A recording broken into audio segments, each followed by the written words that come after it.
Hello everyone. Right, this is the last part of my timing chain replacement video. Unfortunately though, I couldn't record as much as I would have liked to on the last part of the job, which was reaming the injectors for reseating the injector seals. The reason for this is I had an absolute nightmare with the injector reamer tool I got off eBay, which is this. Now I understand, okay, it's only a cheap set off eBay and I wasn't expecting much, but I'm going to tell you, kind of review it and tell you the troubles I've had. Okay, on the last video I showed you how I would be using this tool. You know, basically you select the correct reamer, fix it onto the tool like so. This looks like an injector, same size of an injector. You line it up and you fasten it with, the grub screw. Sorry. Using the T-bar, you then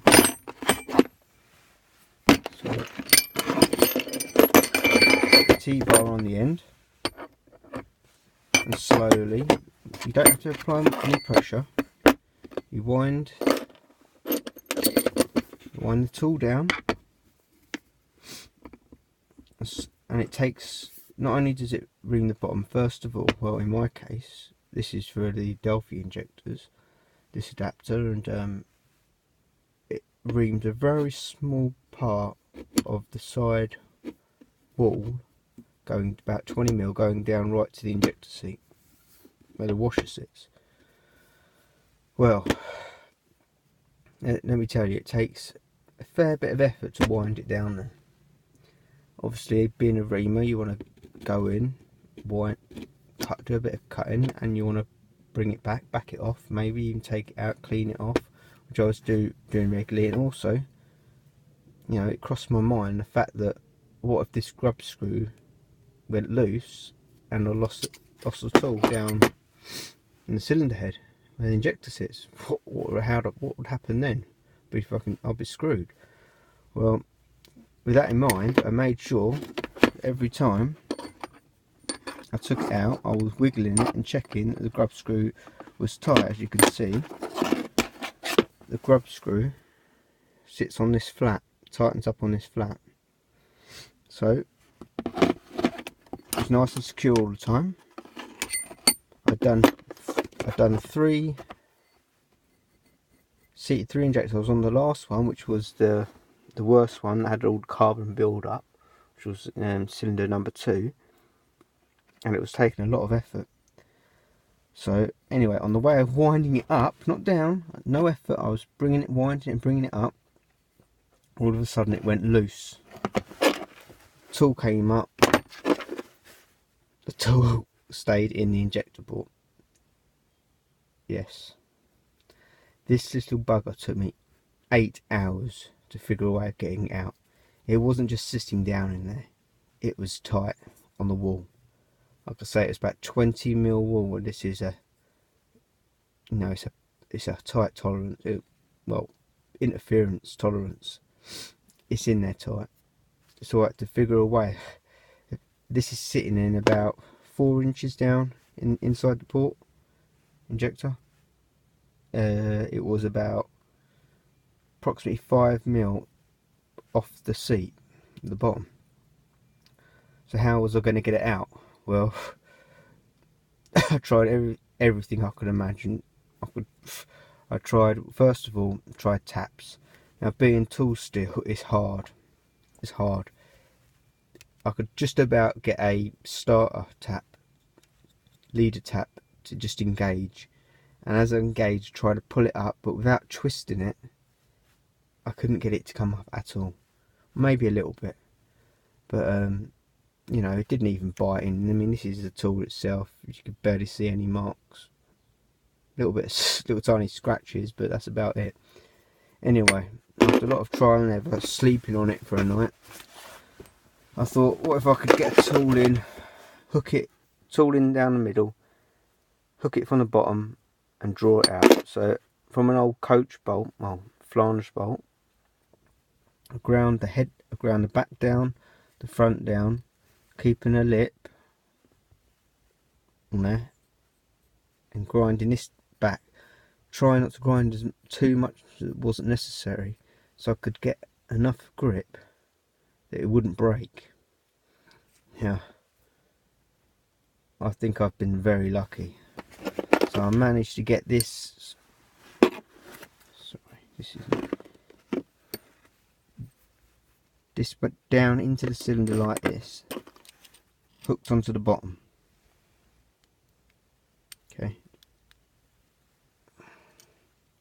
just managed to hook on the bottom like this, and with this sticking out the top of the head, I put some washers and spacers and acted like a drawer bolt. You know, it didn't work for me first time, and this was like the third or fourth attempt of the bolts. The others just got gnarled up, and I had concerns of tiny little bits of metal getting into the cylinder, but there's nothing I could do about it. If I couldn't get it out, the car would have effectively been a scrapper, because it would have needed the head come off, and even with the head off, you don't have easy access from the other side to knock this back out. So I mean, the car's only worth two grand maybe at best, so I don't know, it would have been a salvage. But luckily this got me out, and I'll tell you something, when that come out, oh, the relief, you wouldn't believe. Anyway, after that was out, hour and a half, well, hour cleaning the rockers, getting all any little bits of swarf that I created, or bits of carbon that were still in there. Just clean it with petrol, light petrol, and just rags, and then getting it all back together again. What I did do, once I got it out, because I wasn't quite down to the seat, what I did, was had to redress this and flatten this out each time. You see, it wasn't the grub screw that gave way. The grub screw is perfectly tight. It slipped. With the force twisting this, it slipped round and just slid off. So, word of warning, these injector seat cheap tools off of eBay, I think this was about £15. Although it seems a good deal, a good offer, you may have to think about investing in a better quality set. Drape Expert do one for about £55, and then there's a massive jump up to about £150. But if it wasn't for these cheaper sets, you know, the DIY man wouldn't be worth him doing the job if these sets weren't available. But on the other hand, it causes more work and more stress because they're not up to the job. Maybe it might have been just been an issue that it was this adapter for the Delphi injectors. I don't know whether or not the problem would lie with the other adapters for the Bosch injectors and whatever. But that's my issue. Will I use it again? I'll be very wary. I might just throw this set away, and if I ever have to do it again in the future, buy a better quality set.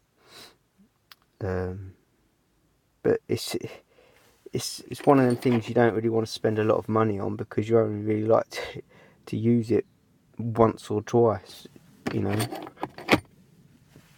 It's not something you're going to use every year. But anyway, the job's done now. Pretty stressful towards the end. It shouldn't have been that bad a job, but that's what held me up. So I didn't get a chance to show you the cut seats because I was stressed at the time, and I'm just happy it's done now. So I'll give you a listen now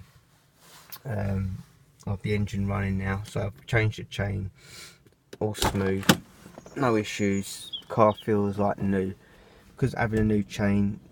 If you can imagine the positioning of the valves opening, in relation to the crankshaft time and everything. It's pretty much all back to factory spec, so I've got a massive increase in power. It feels like a new car to drive. It's a pleasure to drive now. Before, it was like that rattle was going right through my bones. I tell you, it was giving me a headache every time I got in the car. And you know, the stress that it might slip, break, and I'd break down on the motorway or something. So anyway, so I'll start it up for you and let you have a listen.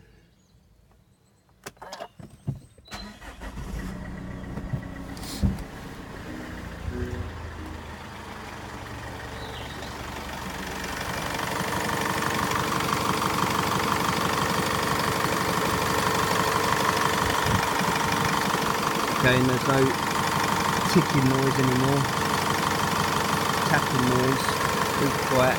A little bit of bearing wheel from the idler and pulley, but it's nothing I'm worried about at the moment. You know, I've still got kind of a couple of years time, I might think about doing it then, but as far as I'm concerned, the job's done.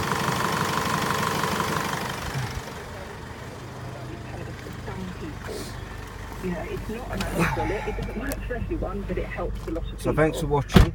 What? Sorry, turn the radio off. Thanks for watching. I hope I've helped someone out or give someone a bit of direction if they want to attempt to do the job themselves. If you want to leave me any comments, feel free. Yeah, thanks for watching, and see you in the next video. Thank you. Cheers. Bye.